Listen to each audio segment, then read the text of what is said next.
شری نظام دراتول لپاره بل هیڅ طریقه ګور نه راځي، نه چې خبره مظاهرو کیږي. کدا چرته کېده رسول الله به خود موږ لکړي وي چې لکه په دې طریقه باندې تاسو راوځي اسلام او تمکین د رسمه باندې راولای، بلکې د زمکی په مخ باندې چې د اسلامي قانون نافذېدل کیږي دغه لپاره اساسي سبب چې الله رسول موږ خود له دغه ګور جهاد الجهاد خلاف د الحاد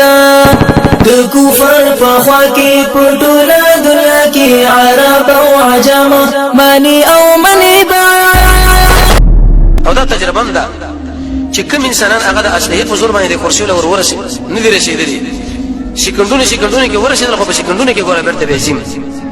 او کوم خلک چې هغه د اسلحې په زور باندې تر هغه مرکز پورې ورورشل دغه خلکونه بیا د خسنم ډیر زور غواړي. او دا تجربه هغه خلک چې هغه راغلل د اسلام دشمنانو دغه باره کې دا خبره کوله چې لکه درې میشه به دغه صفایږي او تل ستورځي کې به دا ختمي او تر اوسه پورې سره په غمونو اخته دي. خبره هم شوګدي کې وجه دا ده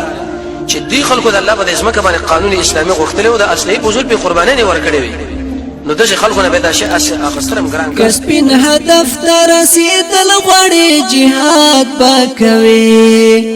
کسبین هدف ته رسیدل غواړي jihad پکوي،